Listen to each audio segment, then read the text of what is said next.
Hi, I'm Dan Palmer and welcome to the second Northampton Herald and Post sports podcast. Ridiculously at the moment we're sitting in a room with a Christmas tree up. It's October and there's mince pies on the table as well. I'm here with Carl Field, the Northampton Herald and Post sports reporter. So it's a bit ridiculous, isn't it? It's October. Yeah. Generally start getting to Christmas, sort of Christmas Eve time, I'd say, but well, at least December maybe. But reflecting on last night's 3-2 defeat for the Cobblers. Yeah. Rochdale. Also ridiculous the way it turned out in the end. Well, yeah. It's. I mean, I put in my report that it was. They shouldn't have lost the game. I mean, 2-1 up. Took the lead inside 30 seconds. Luke Noyce, one hell of a strike. If you haven't seen the goal, log on to our website now and look at the highlights. It's some goal. He strikes it right through from outside the box, and it just flies over the keeper. I think it just caught him off guard, really. And then obviously Rochdale get back into it. 1-1. Ian Henderson scored more goals in that game than he did in the entire time at the Cobblers. Yeah. Yeah, he didn't have the best of times here. Yeah, but then Northampton, they took the lead again, 2-1, and and you're thinking, let's, they're looking good to win, and they were. Didn't in the second half they didn't look in any sort of danger whatsoever, and from nowhere they've lost the game 3-2. Gave away a silly free kick for the second goal.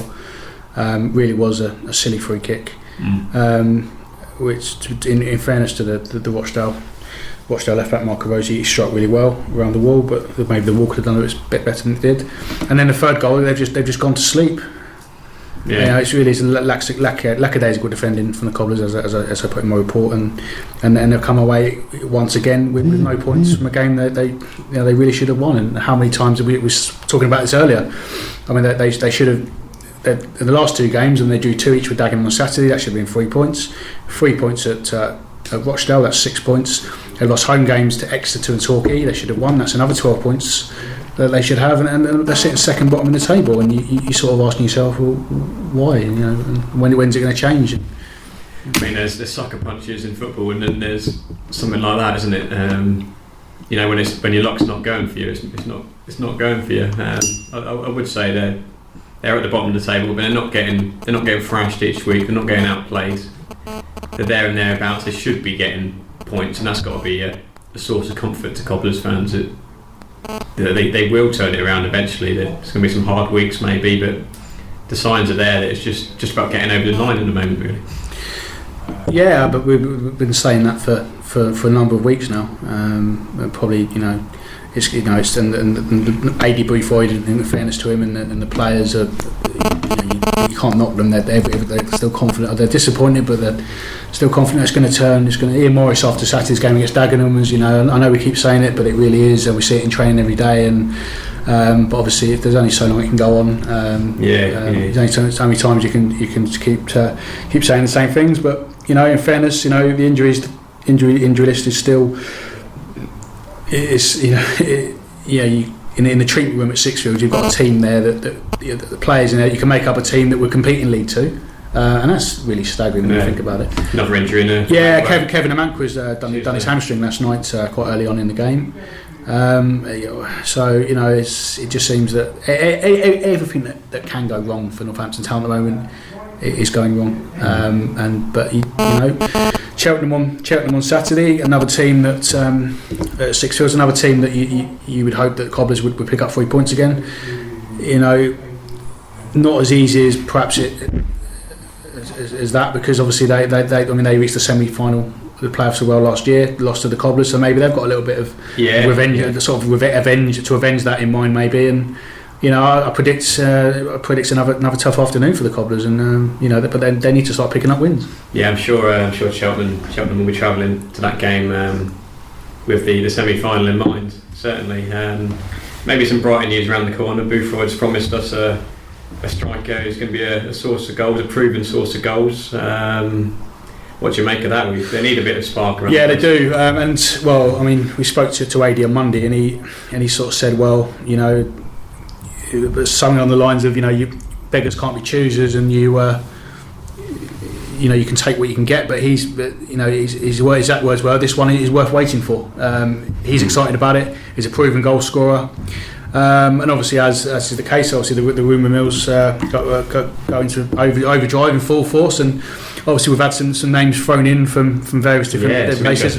Yeah, I mean, one of the names that's been thrown, which we don't know till it's announced, but one of the names that's been thrown in is Isaiah McLeod, the MK Dons striker, and obviously you'll know a little bit about him, covering MK Dons previously. Yeah, I mean he's still the all-time leading goal scorer at Milton Keynes Dons. Left the club for a few years, played for a few other teams. He was banging them in for Portsmouth. He got released on a free transfer because of their problems there. Returned to MK, and it's just not happened for him really. He's only scored a couple of goals this season. I think he only got one in his spell at the back end of last season. So he's out of favour. I wouldn't be at all surprised to see him go out on loan to try and score a few more goals. It's an interesting thing that Boothroyd said, isn't it? When you say it's worth waiting for, you've got to deliver on that promise. He's got to produce something now, hasn't he? So yeah, I mean, but he's went to the fans forum last Thursday, and I mean, a lot of the questions were sort of a lot of them were obviously what perhaps maybe was it a regret letting Adebayo Akafenwa go? Obviously he said it wasn't. And obviously, he's brought in, he's brought in another striker last week in terms of Luke Norris from Brentford. He scored 2 goals in 2 games.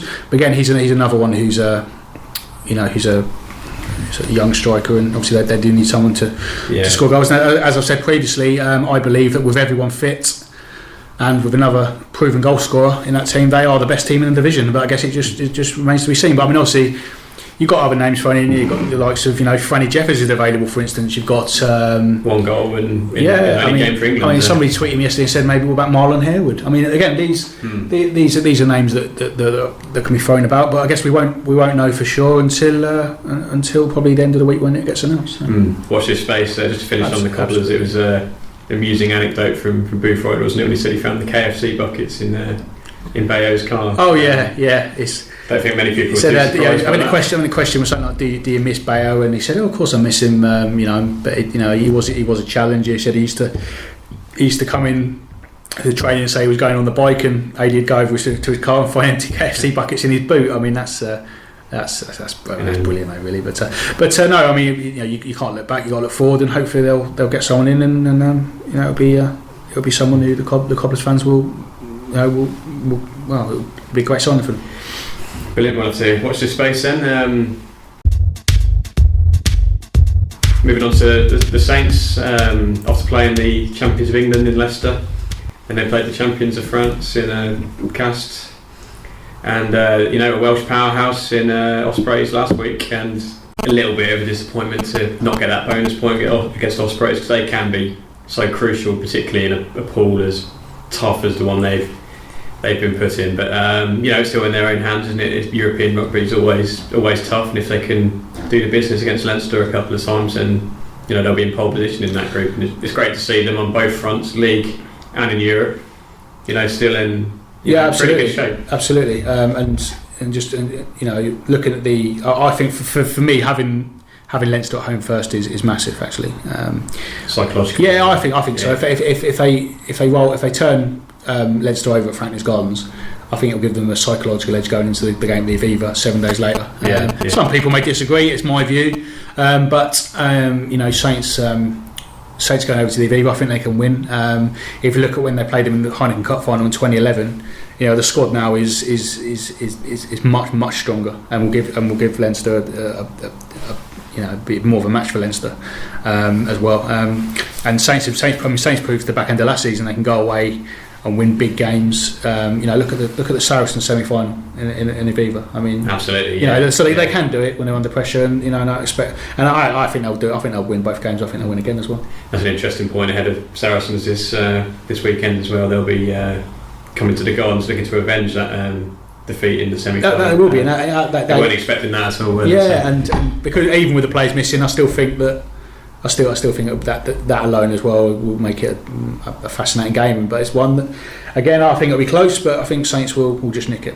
Saracens 5 wins from 5 so far. If anyone's going to stop him, I fancy Northampton. Yeah, I think Saints will be in a little run. Yeah. Wasn't too good at home last season against some of the big clubs, but I think they've addressed that. And like you mentioned, the noise at the Guards as well. It's going to be crucial. I can see a good result like yourself. And we'll just finish. On our draw people's attention to our Player of the Month competition that we're starting to run in association with the Cobblers and Northampton Aldi. Every month we are running the official Player of the Month competition. The voting is done on our website. Last month's winner was Lee Collins. Yep. And after Saturday's game with Cheltenham at Sixfields, I think about 4 o'clock it will go live on the website, where you got a chance to go online and vote for who you think you've been the best player throughout October. And I think they win a prize, don't they? Yeah, there's some prizes up for grabs. One person who votes will be selected at random, and they will win a couple of tickets to a game at Sixfields, and also an Aldi teddy bear worth £45. So well worth entering. It's free. It only takes a couple of seconds of your time, and there's prizes up for grabs. So why not do it? I mean, it was said as well. The winning player gets free use of a top of the range algae for a weekend. Apparently so. Yeah. So Collins will be. If you see him motoring about in that over the weekend, that's why. Okay, that's all for the second issue or edition of the Northants Herald and Post Sports Podcast. Eat some of these mince pies now, I think. Yeah, I'll be taking a few of them home. From myself, Dan Palmer and Carl Field, thanks very much, and we'll see you next time. Cheers.